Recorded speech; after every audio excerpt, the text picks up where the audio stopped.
Star Country 96.9 in just a few. Clint Cooper will join us with local news. I'll be talking about this Tuesday weather forecast. It is a Tuesday morning, and Dr. Craig DeLisi is set to join us in just a few. And I have been hearing a sequence of ads, and I'm thinking it's got to be Dr. DeLisi doing the voiceover stuff, and it's for kind of like a health insurance thing. Give this a listen. Let's see. If something costs less, but people are happier with it, that sounds like something to look into. And that is MediShare. Oh, MediShare. So talking about that's got to be DeLisi. That's got to be you, right? No, but I'm happy to hire my voice out if people want to pay me for it. But no, that's not me. Oh, that's not you. I think it sounds like you. You've got a voice doppelganger out there, by the way, just so you know. I need to meet him. Yeah, I'd like to meet the guy. Or they have stolen your voice and they put it AI. in AI. Exactly. You should be getting a check. All right, sounds good. Dr. Craig DeLisi, Family Care Center, Titus Regional Medical Center, joining us on this Tuesday morning. I always, on the first chat we have in a brand new month, take a peek at awareness issues we are to be aware of in September. The one that just kind of jumps out I want to focus on this morning deals with the elderly, the golden set, those of us that get a discount wherever we go. They're like, oh, you're still alive? We're going to go ahead and let you save some money. So this month, September, is designed to make those that are the golden set aware of how they can stay healthier and live longer. It's not just about living longer, but also living better and healthier and being more active. And maybe being more active is the key. Yeah.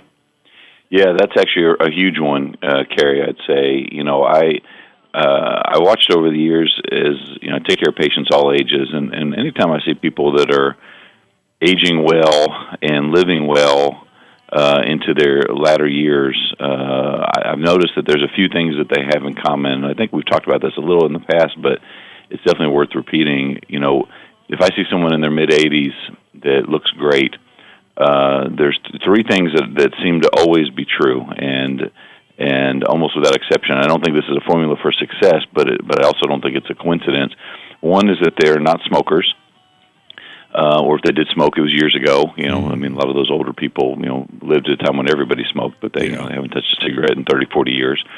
The second is that they've maintained healthy weight, body weight. You don't tend to see a lot of overweight people in those latter years living well, because at that point it's put so much wear and tear in their joints and their organs, especially their heart, that they either don't make it that far or they'd be very unhealthy by the time they got there. And the third, and maybe most important, you just touched on, is that they're active, and I think active is in two different ways. One is physically, and the second is mentally. So these are people that retirement was to get a ranch and a farm and some cows, and so they're outside every day and they're doing things with their body and moving, and they also like to read and study still and things like that. And when I see those people, people who are doing those things, I mean, when I see people who are living well, almost always all of those things are still happening, and I love that. I tell people, you want to live your life to the finish line, not just die slowly at the end, on a golf course or just doing nothing. And so I think that piece in particular is super important. It's finding purpose and meaning in doing things with your body and your mind. How much does yo-yo weight fluctuations affect somebody? In other words, you put on weight, and okay, I'm going to lose a bunch of weight. You lose it, and then you put it all back on, then you lose it again. As long as you lose it in the end, is it okay, or just the up and down yo-yo of it will tax you? I think it's just the mean of your weight. I mean, where you end up. I don't think the losing and regaining. Mostly when I see people doing that, it's the same 10 or 15 pounds. Rarely is it someone loses 40 or 50 and then regains 40 or 50. I see. That's a little harder on the physiology, probably your body, but the normal, I'd say, effort that most people put forth, where they're losing the same, little amounts and regaining, I don't think is detrimental.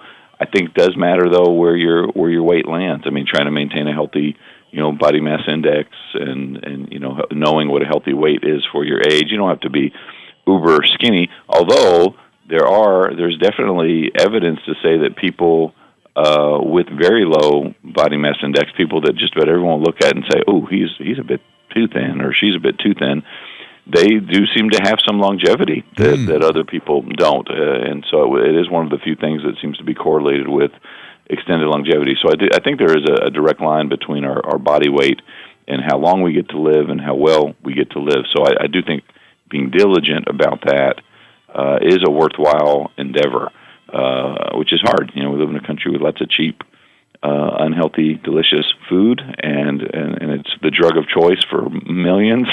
Yeah. And so learning how to have a healthy relationship with food is an important part of life, but also certainly of growing old. That's Dr. Craig DeLisi, Family Care Center, Titus Regional Medical Center. Healthier Tomorrow start here. And Dr. DeLisi will be here again next Tuesday.